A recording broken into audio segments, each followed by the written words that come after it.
Well, you remember Ralph was trying to ride the motorcycle of Keith's little toy, and he lost his balance and he fell. Now, we're going to be reading about him being trapped.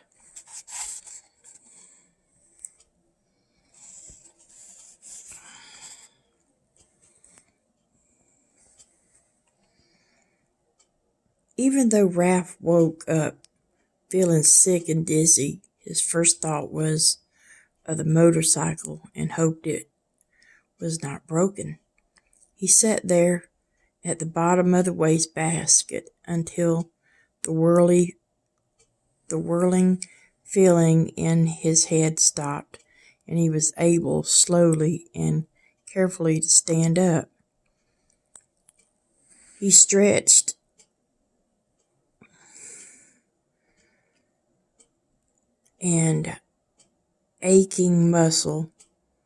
He stretched each aching muscle and felt each of his forelegs to obtain it was not broken.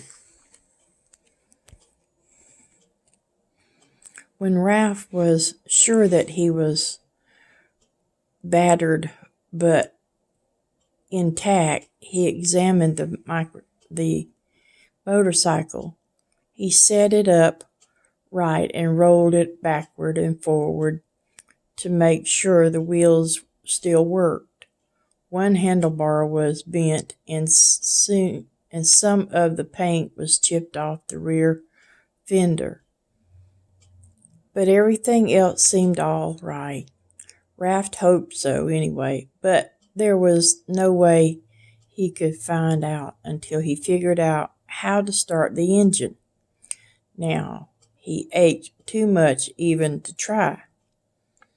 Wearily, Ralph dragged himself over to the wall of his metal prison and sat down beside the apple core to rest his aching body. He leaned back against the side of the waste paper basket, closed his eyes, and thought about his Uncle Victor. Poor nearsighted Uncle Victor. He, too, had landed in the metal wastebasket, jumping there quite by mistake. Unable to climb the sides, he had been trapped until the maid came and emptied him out with the trash. No one knew for sure what had happened to Uncle Victor, but it was known that trash in the hotel was emptied into an incinerator.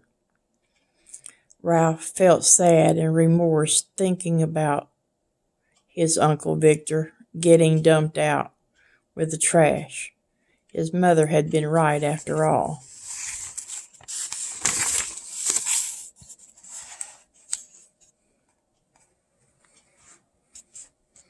His mother gathering crumbs for his little brother and sister while he, selfish mouse that he was, sat trapped in a metal prison from which the only escape was to be thrown away like an old gum wrapper.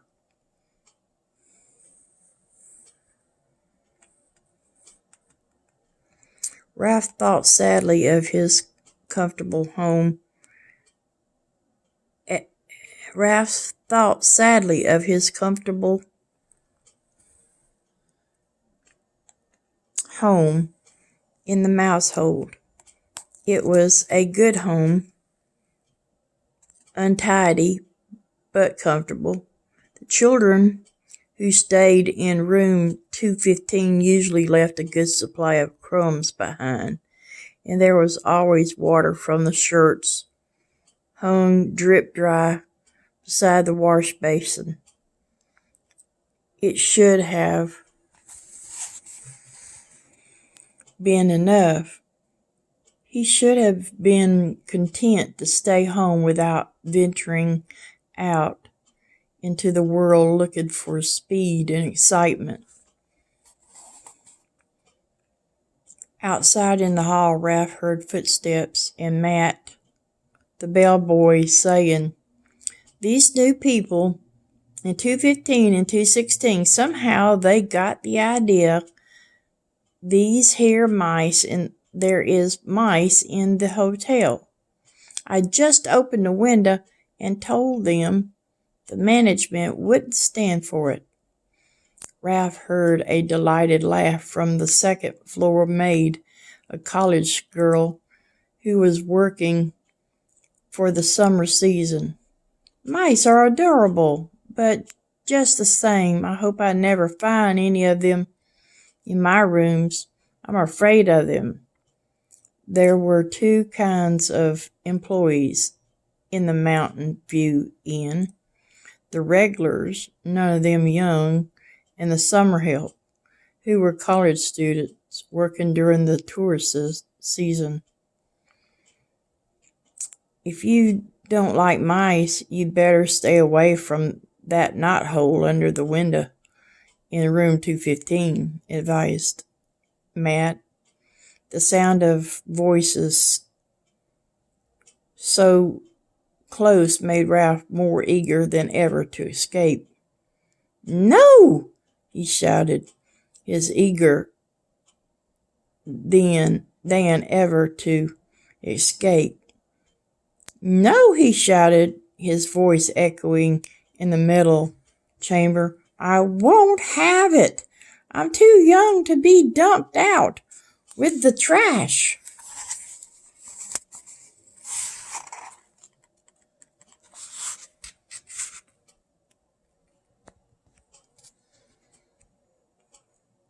In spite of his aches, he jumped to his feet, ran across the wastebasket floor, and leaped against the wall, only to fall back in a sorry heap.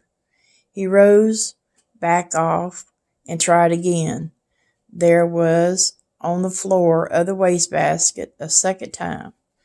He was useless. It was useless, utterly useless. He did not have the strength to tip over the wastebasket. Ralph was not a mouse to give up easily. He considered his problem a moment before he rolled the motorcycle over to the wall of the wastebasket. Then he seized the apple core by the stem and dragged it over to the motorcycle. By putting his shoulder under the stem end, he managed to raise the core until it was standing on its blossom end. But when he put his front paws around it and tried to lift it, he found he could not. The core was too heavy to lift up onto the seat of the motorcycle.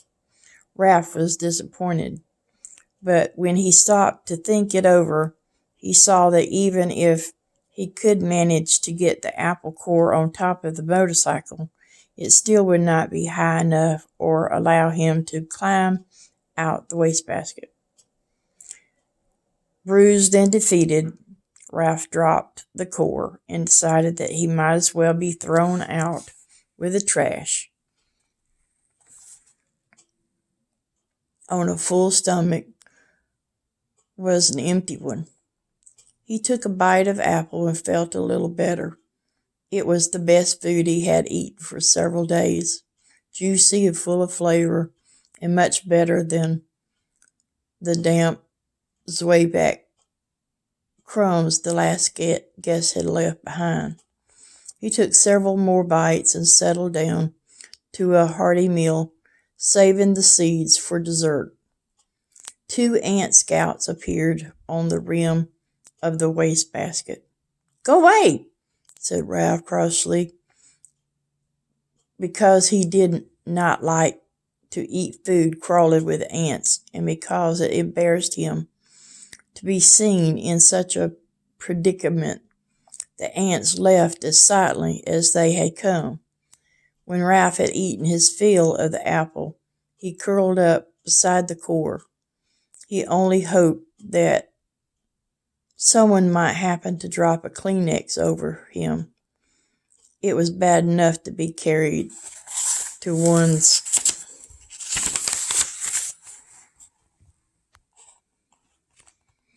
doom in a wastebasket.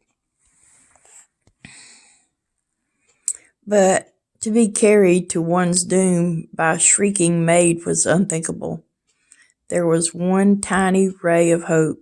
If someone did happen to drop a Kleenex over him, he just might have a chance to jump and run when the maid tipped the basket up to empty it into the incinerator. The thought that the boy was sure to miss his motorcycle and start looking for it kept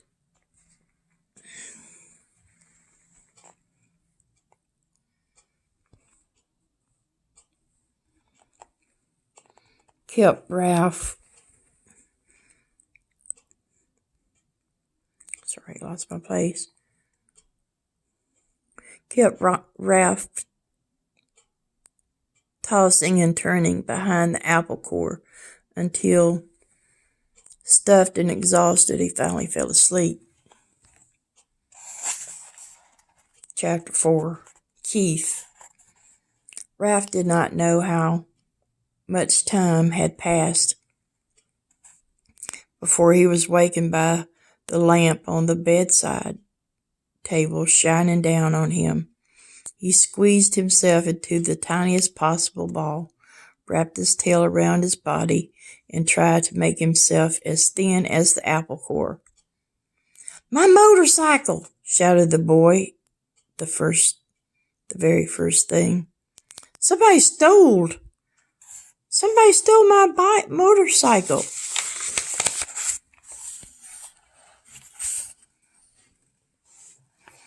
Uh-oh, thought Ralph.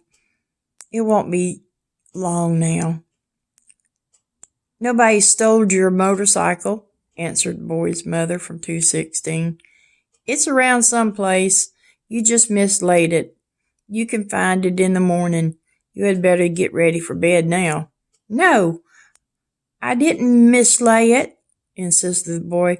"I put it right here on the table beside my sports car."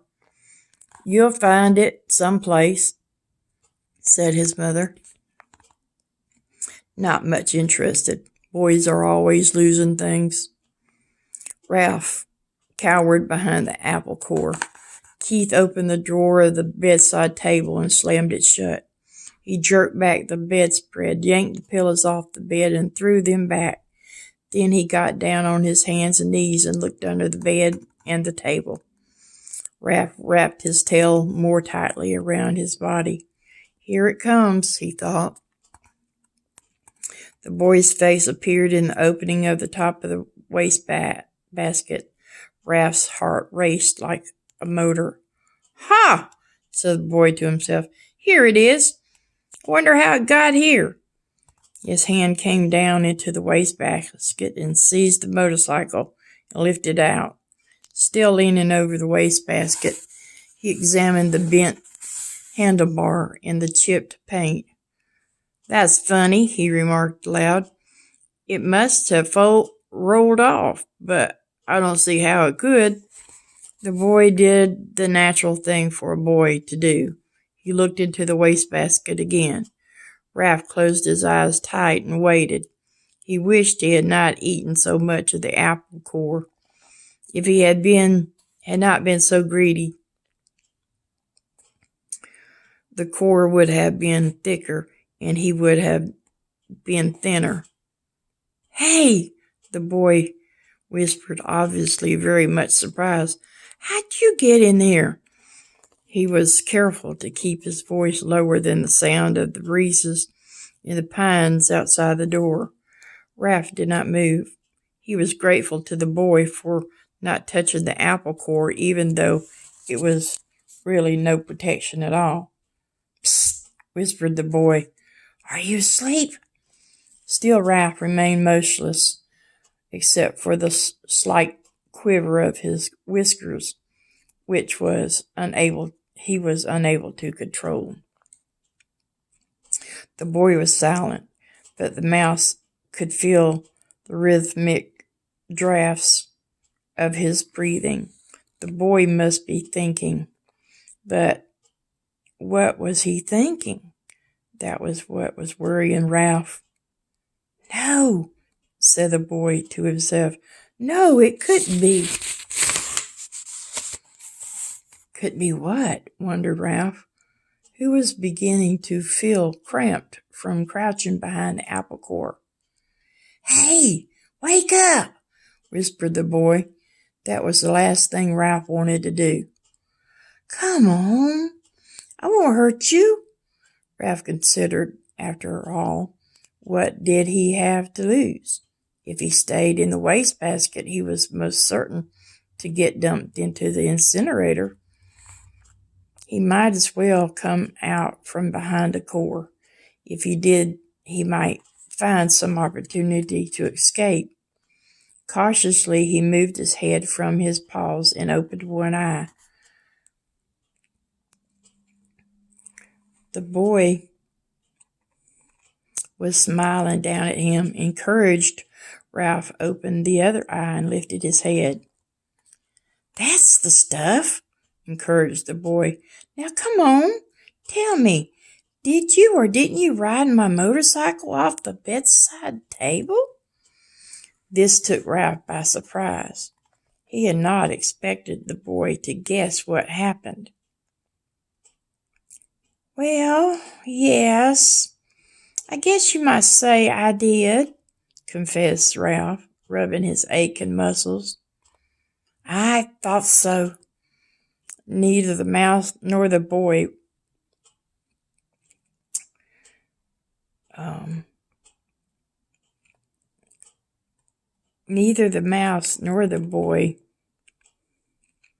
was the least bit surprised that each could understand the other. Two creatures who shared a love for motorcycles naturally spoke the same language. That must have been some accident. Did it hurt much? Oh, some, answered Ralph with a display of bravado. Anyway, I didn't exactly ride it. I really coasted off. The telephone rang and startled me. Now how about getting me out of here? Just a minute, the boy said. How did you get up here in the first place? Climbed, stupid, on the telephone cord. Ralph instantly regretted this rudeness. He had better watch his tongue if he expected any help in escaping from the wastebasket. Oh, of course, said the boy apologetically. I should have thought of that myself. At that moment, there came a quick knock on the door in the room 215 and the rattle of a key. Help! Cried Ralph. The maid! Don't let her see me! Before the boy could do anything, the maid burst into the room. Oh, excuse me. She seemed surprised to see the boy kneeling by the wastebasket. I've come to turn down the bed. Oh, that's all right, said the boy quickly. I can do it myself. Thanks anyway. Thank you, said the maid, backing out of the room. Ralph knew she was not anxious to waste time turning down the bed. As soon as she finished her duties, she was going out to the parking lot to meet a busboy, a college boy whose job was clearing tables in the dining room. Phew, that was close. The boy seemed very bit as relieved as Ralph. I'll say, agreed the mouse. Keith, called his mother from 215. Are you getting ready for bed?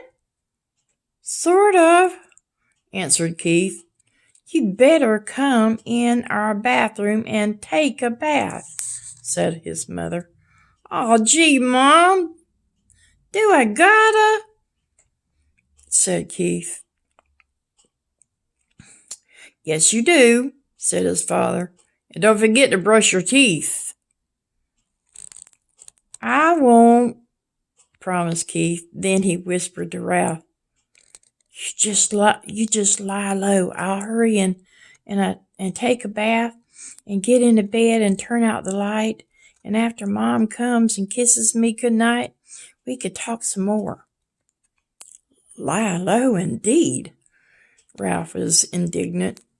He couldn't lie much lower if he wanted to, and he certainly did not want to sit around waiting to talk. He wanted to get out of that wastebasket. Once he was out, he would see about talking, but not before. Ralph could hear the boy splashing in 2:16's bathtub, then hastily brushing his teeth in 2:15's wash basin. After this, there was the sound of a suitcase being opened and clothes dropped on the floor. The boy hopped in bed, and to Ralph's relief, the light was turned out in a moment. Mrs. Gridley came in to kiss her son good night. Night, Mom, said the boy, sounding as if he were already drowsy. Good night, Keith. It looks as if we are going to have to stay here for a few days. Your father refuses to budge. Oh, that's okay, muttered Keith, given the impression he was almost asleep. Good boy, said his mother. You're a good sport. Good night, son, said the boy's father from the doorway between the two rooms. Keith did not answer. Instead, he breathed slowly and deeply, and as Ralph thought, a bit too noisily. There was no sense in overloading things. As soon as all was quiet in the next room, the boy swung his legs out of bed, fumbled around in his suitcase, and shone a flashlight into the wastebasket. Almost blinded by the unexpected light, Ralph held his paws over his eyes. Hey, cut that out! He could not remember to be polite. Oh, sorry. The boy laid the flashlight on the bed, where its beams shone across the wastebasket further than into it. Oh, that's better. Now, how about get me out of here? If this was afterthought, he added, Please? The boy ignored the mouse's request. How would you like to ride my motorcycle? He asked. Ralph's heart skipped a beat, like a motor missing one cylinder. The mouse-sized motorcycle really would run after all, and there was one thing certain. Since the motorcycle really could run, the boy could not expect him to ride around the bottom of the wastebasket. Sure, Ralph tried to sound calm. The important thing was to get out of his prison. He braced himself, dreading the touch of the boy's hand on his fur. To Ralph's surprise, the boy did not reach in and grab him. Instead, he slowly and gently tipped the wastebasket on its side, permitting Ralph to walk to freedom with pride and dignity. Thanks, said Ralph, genuinely grateful for the consideration. I believe you're okay. Sure, I'm okay, said the boy, setting the motorcycle down beside Ralph. Did you think I wasn't? Well, you never can tell. Ralph put his paw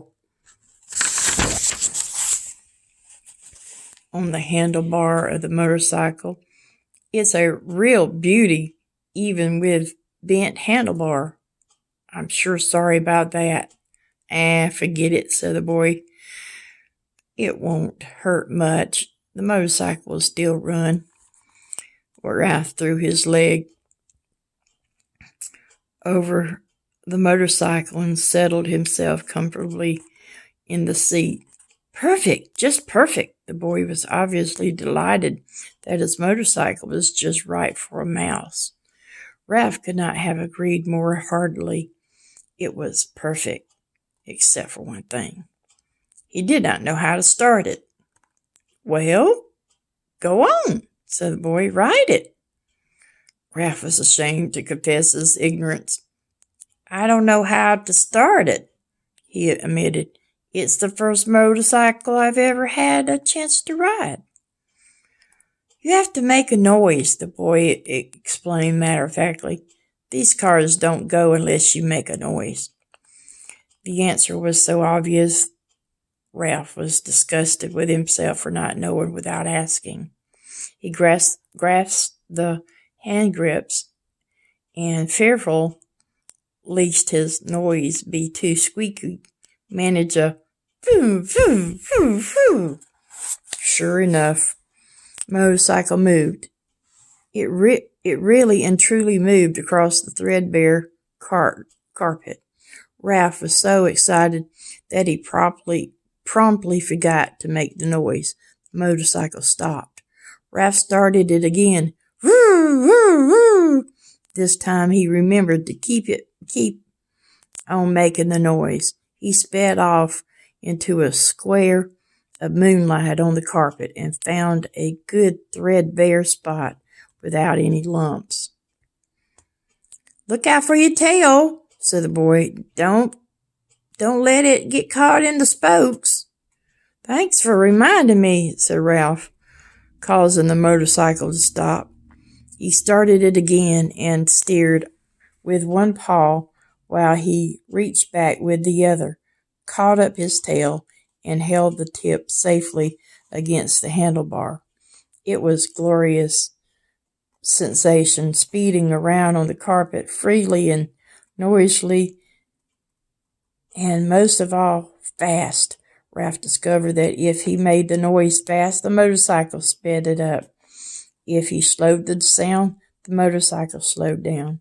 He promptly speeded up and raced around in the rectangle of moonlight, where he made no other discovery.